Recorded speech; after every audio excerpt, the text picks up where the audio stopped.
The only people who don't want to disclose the truth are people with something to hide. Cliff Kincaid, the president and founder of America's Survival, and also the director of the Accuracy in Media Center for Investigative Journalism, is our guest. One of the great investigative journalists of our time, needless to say. He is an author of myriad incredibly interesting books, including Why You Can't Trust the News. And one of the places where I think the news has been seriously deficient, and I know you do too, Cliff, is in terms of exposing the American people, particularly back in the first presidential campaign of Barack Obama, to Mr. Obama's very problematic personal history and mentors. Let's talk first and foremost about some recent revelations about one of those mentors, arguably his most important, Frank Marshall Davis. It's a fascinating story, Frank, as you know, that, as you say, goes back to the first presidential campaign where we discovered that Obama, as a young man in Hawaii, had been mentored by a member of the Communist Party who had been under surveillance by the FBI for 19 years, a suspected Soviet agent, an espionage agent by the name of Frank Marshall Davis. We tried like mad to get this story out. It wasn't very successful. We couldn't even buy advertising on the Drudge Report at the time to alert people to what was going on. And here we are 7 years later, and we're still struggling. But I think by this point, a lot of people see the pieces of the puzzle coming together. What do you make of it? What kind of influence did an avowed, prominent, and, very much worrying communist like Frank Marshall Davis have in the way of influence and impact on an impressionable young man like Barack Obama? This is a guy, Davis, who was basically Obama's mentor for 7 to 8 years of his life before he went off to college.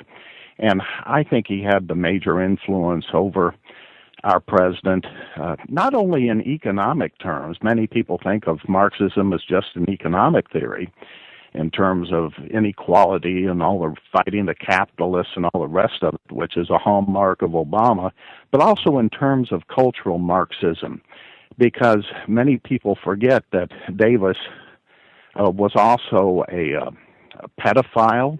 We have the evidence of that. He wrote pornographic books. And we see that in Obama's cultural policies, where during the Pentagon Gay Pride ceremony this year, Frank, you actually had a Pentagon general, a male general, get up there in front of an audience in the Pentagon and introduce his husband. And a transgendered Pentagon employee looked on. Well, needless to say, since then we've had the gay marriage decision. The White House has been lighted up in rainbow colors. We've seen a cultural collapse in this country that is even more serious than Obama's imprint on our economic debacle and policies. Yeah, well, and unfortunately there are national security sort of overtones to all of that, too. Your comment about the Pentagon experience is but one example. Let me ask you about Professor Gerald Horne and his revelations. What bearing does that have on your earlier findings and what we should be making of the kinds of policies the president is now pursuing across this broad front, Cliff Kincaid? Gerald Horne is a professor at the University of Houston, very interesting fellow, very radical, clearly a Marxist. I recently interviewed him for our show on America's Survival TV on Roku. He is actually the guy, Frank, who back in 2007 had blown the whistle, so to speak, on the fact that Obama had a relationship with Frank Marshall Davis. Now, remember, in Obama's book, Dream from My Father, he only referred to Davis as, quote, Frank.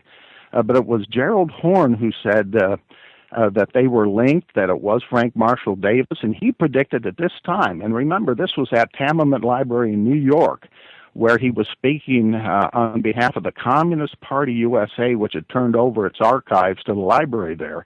He said that Obama would go down in history as somebody who made a difference, just like Frank Marshall Davis did. Wow.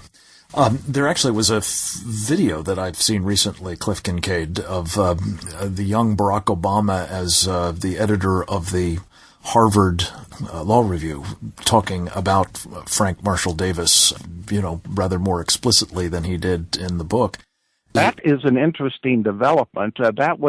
We found out about that video only recently. That was a video actually from 1995, at the time that Obama's book Dreams from My Father came out.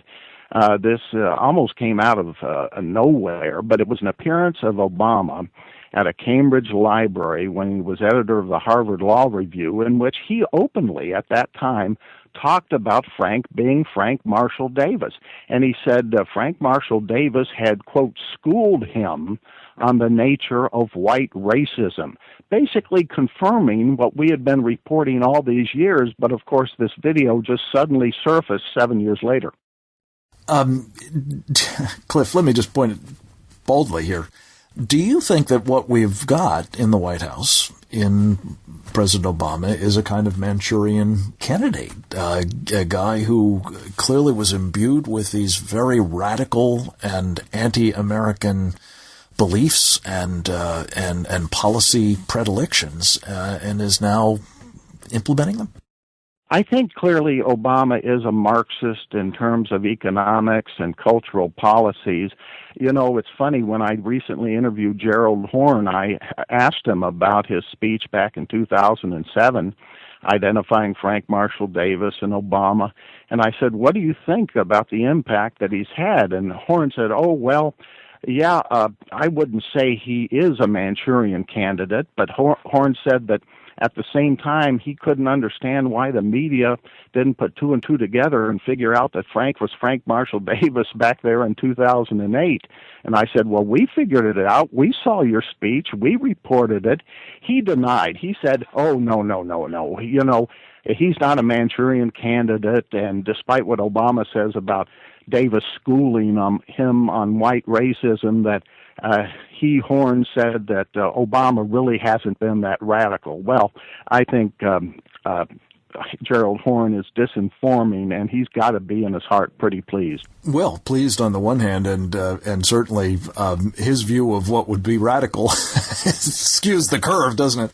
Hey, Cliff, let me turn to one other topic. And again, Cliff Kincaid is our guest from Accuracy in Media and American Survival.